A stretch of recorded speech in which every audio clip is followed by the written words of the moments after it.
तो यहाँ हमारे पास जो 11.2 का टॉपिक है वो है तापीय साम्य। एनसीईआरटी बुक का थर्मल इक्विलिब्रियम होता है। तो इस टॉपिक में छोटे छोटे पॉइंट हैं, उनको समझते हैं। एग्ज़ाम में 1-2 नंबर का खाली स्थान ऑब्जेक्टिव इस तरह से इस पार्ट से आएगा, कोई बड़ा क्वेश्चन तो आएगा नहीं। तो सबसे पहले हम इसके पहले यांत्रिकी संतुलन पढ़े थे, है ना, कि मतलब ये पेन है तो क्यों रखी है, न हिल रही है, न डुल रही है, न घूम रही है, कोई चीज़ स्थिर है तो क्यों है ना, या गतिशील है तो एक ही दिशा में क्यों है। तो जब इसमें जितना बल लगता है नेट बल, उसका मान क्या हो, शून्य हो, या जो इसको घुमाने वाला बल होता है बल आघूर्ण, उसका भी मान क्या हो, शून्य हो, तब हम बोलेंगे कि ये वस्तु किस में है, यांत्रिकी संतुलन में। माने किसी वस्तु में जो नेट बल है, कुल बल है, चारों तरफ जो बल लग रहा है उसका मान क्या हो, शून्य, और बल आघूर्ण का मान भी क्या हो, शून्य, तो वस्तु को बोलते हैं कि यांत्रिकी संतुलन में है। तो कभी कभी 2 नंबर में यही पूछ देता है कि यांत्रिकी संतुलन की शर्तें लिखिए। यह यांत्रिकी संतुलन कब होता है, तो कब होता है जब उस वस्तु पर लगने वाला बल नेट बल और दूसरा क्या, नेट बल आघूर्ण, घुमाने वाला बल का मान कैसा हो, शून्य हो। ठीक है, बल जो है वस्तु को आगे पीछे बढ़ाता है और घुमाने वाला बल उसी वस्तु को क्या करता है, वहीं पर घुमाता है। तो न वस्तु आगे पीछे बढ़ रही है न घूम रही है, मतलब उसमें नेट बल का मान और नेट बल आघूर्ण का मान क्या होता है, शून्य होता है। तब हम बोलेंगे कि वस्तु किस में है, यांत्रिकी संतुलन में। ठीक है, अब इसको हम जो है ऊष्मा गतिकी में अप्लाई कर देते हैं कि भैया जैसे तुम्हारा यांत्रिकी संतुलन होता है, हम भी देखते हैं कि हमारे में ऊष्मा गतिकी में क्या संतुलन होता है। तो इसको बोलते हैं ऊष्मा गतिकी संतुलन या ऊष्मा गतिकी साम्यावस्था। ठीक है, साम्य अवस्था का मतलब बराबर अवस्था, हिल डुल नहीं रहा, एक जैसे हो, तो उसको हम क्या बोलते हैं, साम्य अवस्था, समान अवस्था। तो इसके लिए क्या होना चाहिए कि जो ऊष्मा गतिकी के चर हैं, है ना, चर वो होते हैं जिनका मान बदलता रहता है, उसको हम क्या बोलते हैं, चर। और जिसका मान नहीं बदलता उसको हम क्या बोलते हैं, अचर। गणित में पढ़ोगे ना, एक्स वाई जेड जो हैं ये क्या कहलाते हैं, चर, क्योंकि इसका मान बदलता है। कभी उसी एक्स को हम बोलते हैं रामू की उम्र है, उसी एक्स को हम मान लेते हैं कि मोटरसाइकिल की चाल है, तो एक्स का मान तो बार बार बदलता है। ठीक, तो ऐसे को हम क्या बोलते हैं, चर। तो इसमें उसका ऊष्मा गतिकी में क्या क्या बदल सकता है, दाब बदल सकता है, आयतन बदल सकता है, ताप बदल सकता है, आंतरिक ऊर्जा बदल सकती है। इतनी चीजें ऊष्मा गतिकी में बदलेगा तो उसका मान भी बदल जाएगा, ऊष्मा का मान भी इससे क्या होता है, बदल सकता है। तो यदि इनमें बदलाव ना हो, इनमें परिवर्तन ना हो, तब हम उसको क्या बोलते हैं, ऊष्मा गतिकी संतुलन। तो ऊष्मा गतिकी संतुलन क्या है, ऊष्मा गतिकी चर जैसे दाब, ताप, आयतन, आंतरिक ऊर्जा में परिवर्तन ना हो तो हम इसे क्या कहेंगे, ऊष्मा गतिकी संतुलन या ऊष्मा गतिकी साम्यावस्था। समझ में आ गया। तो फिर से मैं दोनों की बात करता हूं। यांत्रिकी संतुलन में क्या बदलना चाहिए, हाँ, कौन सा बल, नेट बल और बल आघूर्ण दोनों न बदले, मान दोनों का मान क्या हो, शून्य हो, उनमें परिवर्तन ना हो, तो हम उसे बोलेंगे यांत्रिकी। और ऊष्मागतिकी संतुलन में क्या होना चाहिए, हाँ, ऊष्मागतिकी चर, चर में कौन कौन से, दाब, ताप, आयतन, आंतरिक ऊर्जा, इनमें परिवर्तन ना हो, तब हम बोलेंगे कि ये कैसा है, ऊष्मागतिकी संतुलन की अवस्था कहला गई। ठीक है, अब ये ऊष्मागतिकी साम्यावस्था किस पर निर्भर करती है, साम्यावस्था या संतुलन की अवस्था, एक ही चीज है, चाहे संतुलन लिख दें चाहे क्या लिख दें, साम्यावस्था। ये निर्भर करती है कि परिवेश और निकाय के बीच दीवार कैसा है ना। जैसे मान के चलो कि हमारे शरीर में गर्मी निकल रही है, ये जो ऊपर की चमड़ी है ये दीवार है, और मैं निकाय हो गया और बाहर का वातावरण क्या कहलाया, परिवेश कहला गया। ठीक है, तो ये दीवार पर निर्भर करता है, ये किसको जाने देती है और किसको नहीं जाने देती है, ये किस पर निर्भर करेगा, इस चमड़ी पर। ठीक है, तो हमारे बीच में ये जो चमड़ी है, तो निकाय और परिवेश के बीच का क्या है, ये दीवार है। ठीक है, यदि ये चाहेगी कि नहीं, इसका ताप हमको नहीं बदलना है, तो ना उधर का ताप अंदर आने देगी, ना अंदर का ताप बाहर जाने देगी। यह हो सकता है कि नहीं बदलना है भाई, हमको कैसे भी करें, हमको अपना जो ताप है बराबर रखना है, ना कम रखना है ना ज़्यादा रखना है। तो जो ऊष्मागतिकी साम्य है वो परिवेश और निकाय के बीच के दीवार पर निर्भर करता है। और एग्जाम्पल ले लेते हैं, जैसे मान के चलो केतली तो समझते होगे ना, ठीक है, ये लगभग एल्युमिनियम या तांबे की बनी होती है, ये चाय की केतली होती है, इस तरह से ये ढक्कन बंद होता है और इसमें एक नली होती है, यहाँ भी कुछ लगा देते हैं। जब चाय देना हुआ तो इसको खोल दिए और गिरा दिए, इसके अंदर हम क्या भरते हैं, चाय, ठीक है। मान लो इस चाय का जो है ताप 70 डिग्री सेल्सियस है और बाहर का ताप 30 डिग्री सेल्सियस है, तो क्या 70 ही रहेगा, ठंडी ना होगी चाय, केतली में भी होती है, धीरे धीरे ठंडी होगी और कुछ देर बाद क्या हो जाएगा कि दोनों का ताप कैसा हो जाएगा, समान। तो क्यों हुई ठंडी, क्योंकि जो ये दीवार है ये तांबे की बनी हुई है और तांबा ऊष्मा का क्या होता है, चालक, माने ऊष्मा को आने जाने देता है, ऊष्मा को क्या करता है, आने जाने देता है। अपनी गर्मी बाहर निकाल रहा है, ये उसकी गर्मी को क्या कर रहा है, ले रहा है। कब तक निकालता रहेगा, कब तक लेता रहेगा, है ना, कुछ देर बाद दोनों का ताप कैसा हो जाएगा, समान।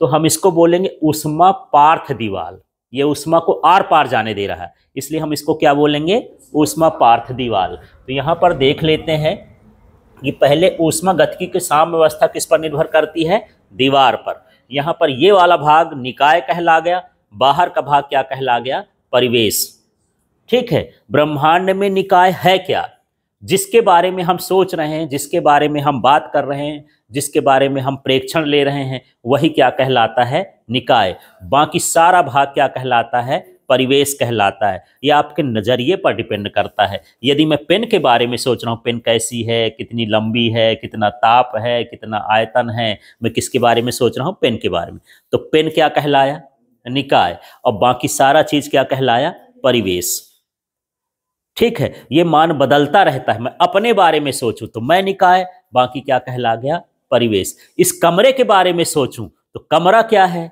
अभी तो कमरा क्या था, परिवेश, अब क्या बन गया, निकाय। बाहर क्या कहलाएगा, कमरे के बाहर, परिवेश। मैं पृथ्वी के बारे में सोचूं तो पृथ्वी क्या है, निकाय। पृथ्वी के बाहर ये जो ब्रह्मांड है वो उसका क्या कहलाएगा, परिवेश कहलाएगा, ठीक है।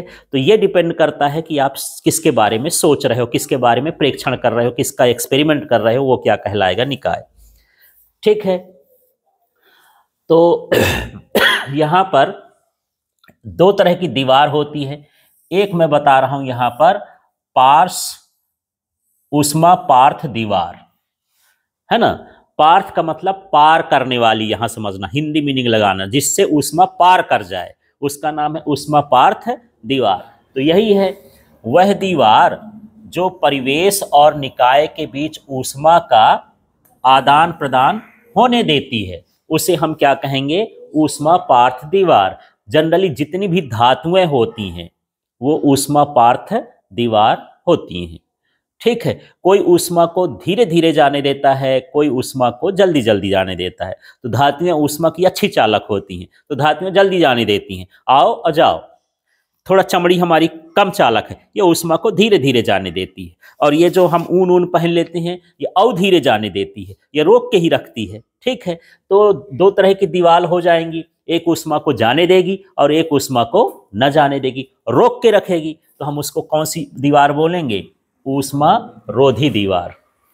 तो पूरा ऊपर की ही लाइन है, इसमें लिखा है आदान प्रदान होने देती है और इसमें आदान प्रदान नहीं होने देती है। तो देखो वह दीवार जो परिवेश और निकाय के बीच ऊष्मा का आदान प्रदान नहीं होने देती, उस दीवार को हम क्या कहते हैं, ऊष्मा रोधी दीवार।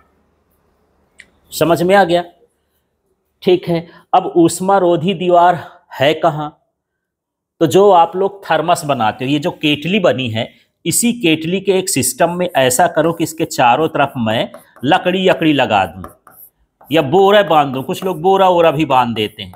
देखो गर्मी के समय में लोग पानी ले जाते हैं ना, मान लो प्लास्टिक के बोतल में भर लिए पानी या एक ठो 5 लीटर के डब्बे में भर लिए। अब ठंडा पानी भरे हैं मान लो जाना है 100 किलोमीटर दूर या 2 घंटे 3 घंटे का रास्ता है, दोपहर में जा रहे हो तो पानी गर्म हो जाएगा। अब गर्म पानी गर्मी में नहीं पिवरता है, तो लोग उसके चारों तरफ क्या बांध देते हैं, वो रस्सी देते हैं और थोड़ा सींच देते हैं। तो इससे क्या होता है, वो ना बाहर की उस गर्मी को अंदर नहीं जाने देता है और अंदर का पानी ठंडा रहता है। मतलब वो किसका काम कर रहा है, ऊष्मा को रोकने का काम कर रहा है। तो इसकी तरफ ऐसे ऐसे या तो बोरे बांध दो, या बढ़िया उपाय करना है तो लकड़ी वकड़ी लगा दो, और बढ़िया उपाय करना है तो कंबल अम्बल उड़ा दो, और बढ़िया उपाय करना है तो रुई वुई से लपेट दो, ठीक है, प्लास्टर जैसे कर दो। तो ये कौन सी दीवार बन जाएगी, ऊष्मा रोधी। अंदर की ऊष्मा बाहर नहीं जाने देगा, बाहर की ऊष्मा अंदर नहीं जाने देगा। अभी मान लो ये दीवार ना होती तो ये 70 डिग्री का ताप था, ये 30 डिग्री का ताप था, तो 30 मिनट बाद, आधा घंटा बाद ये चाय क्या हो गई, ठंडी हो गई। अब मुझे फिर गर्म करना पड़ेगा, तब फिर मैं पिलाऊंगा, दूसरी ट्रेन के आते आते फिर मुझे गर्म करना पड़ेगा। अब मैं सोच रहा हूँ बना ही लिया हूँ, गर्म ना करना पड़े, तो इसके चारों तरफ या तो बोरा बांधो, या लकड़ी बांधो, या प्लास्टिक लगाओ, या इसको थर्मस में भरो। आजकल थर्मस भी आता है ना इसका चाय वाला। अब भरे रहो, तुम 70 डिग्री सेल्सियस में भरे हो, शाम को जो है 4-6 घंटा 10 घंटा तक जो है आप क्या कर सकते हो, इसको बांट सकते हो। मतलब ये है कि बाहर की गर्मी नहीं आने देगा और अंदर की गर्मी को बाहर नहीं जाने देगा। ऊष्मा को क्या कर दिया, रोक दिया। इसलिए हम क्या बोलते हैं इसको, ऊष्मा रोधी दीवार। संसार में कोई भी ऐसी ऊष्मा रोधी दीवार नहीं है जो पूरे को इसको रोक सके। कुछ लंबे समय तक रोक सकता है, थर्मस भी 24 घंटे या 2 दिन तक रोक सकता है। उसके आगे फिर धीरे धीरे उसका ताप क्या होने लगता है, घटता है। कुछ ना कुछ वो ऊष्मा का निकाल ही देता है। तो पूर्ण रूप से हमको चालक पाना दिमाग में सोच सकते हैं, दुनिया में हो नहीं सकता है। आदर्श चालक, आदर्श ऊष्मारोधी दीवार कभी भी नहीं हो सकती। ठीक है, क्लियर हो गया इतना। हाँ, तो यहाँ पर अब जो है, यदि ऊष्मा पार्थ दीवार हो, परिवेश और निकाय के बीच कैसी दीवार हो, हाँ पार्थ दीवार हो, ऊष्मा पार्थ दीवार हो, तो ऊष्मा का प्रवाह उच्च ताप से निम्न ताप की ओर होगा। कब तक होगा, कब तक होता रहेगा ऊष्मा का प्रवाह, हाँ जब तक दोनों का ताप बराबर ना हो जाए। अब मैं यहाँ केटली में चाय रखा था, ठीक है, अब बहुत देर से रखा हूँ, लगता है पिला ही दूँ आपको, ठीक। तो ये केटली में चाय है, ठीक, ये कितने डिग्री में है, 70 डिग्री में है। अब धीरे धीरे यहाँ पर ये बंद है, पूरा निकल नहीं रहा, पर ये जो है धातु का बना हुआ है, इसलिए ऊष्मा इसकी निकल रही है। कहाँ से निकलेगी, बाहर से कि अंदर से, उच्च ताप से, हाँ ऊष्मा यहाँ उच्च ताप से कहाँ की ओर निकलती रहेगी, निम्न ताप की ओर इसकी ऊष्मा निकलती रहेगी। कब तक निकलेगी, जब तक दोनों का ताप क्या ना हो जाए बराबर। बाहर का ताप कितना है, 30, ये अपना ताप मेंटेन कर रहा था, लेता है दूसरों को देता है, भगा देता है, इतनी बड़ी पृथ्वी है, इतना बड़ा निकाय है। अब धीरे धीरे घटते घटते ये भी क्या हो जाएगा, 30, तभी पिलाऊंगा जब तक ठंडी हो जाए, है ना। तो यहाँ पर दोनों का ताप कैसा हो गया, बराबर हो गया। जब ताप बराबर हो तो इसी को हम क्या बोलते हैं, तापीय साम्य। परीक्षा में आ जाता है कि यदि तापीय साम्य है तो कौन सी राशि बराबर होगी, तो नीचे आ जाएगा दाब, ताप, आयतन, कुछ भी, तो कौन सा, ताप, ठीक है। तो इस तरह ये तापी साम्य कहलाता है। तो तापी साम्य के लिए कौन सी दीवार होना जरूरी है, ऊष्मा पार्थ। मान लो मैं यहां पर रोक दिया, चारों तरफ लकड़ी लगा दिया, अब ये ठंडी होगी क्या, नहीं होगी। तो ताप बराबर होगा क्या, नहीं होगा। माने तापी साम्य के लिए हमको जिंदगी भर इंतजार करना पड़ेगा, कब ठंडी होगी, मुझे ठंडी वाली पीना है ना। तो मामला तो गड़बड़ा जाएगा यार, मैं मर जाऊंगा। पर यदि दीवार अच्छी होगी इसकी ऊष्मा रोधी, इसकी ऊष्मा कम नहीं होगी, इंतजार करते रह जाएंगे हम, ठीक है। तो उस तापी साम्य के लिए कौन सी दीवार होना चाहिए निकाय परिवेश के बीच, पार्थ दीवार होना चाहिए, ऊष्मा पार्थ दीवार। अब इसको यही है, यदि निकाय और परिवेश के बीच ऊष्मा पार्थ दीवार हो तो ऊष्मा उच्च ताप से निम्न ताप की ओर तब तक प्रवाहित होती है जब तक कि दोनों का ताप बराबर ना हो जाए। इस अवस्था को हम क्या बोलते हैं, तापीय साम्य। क्लियर हो गया।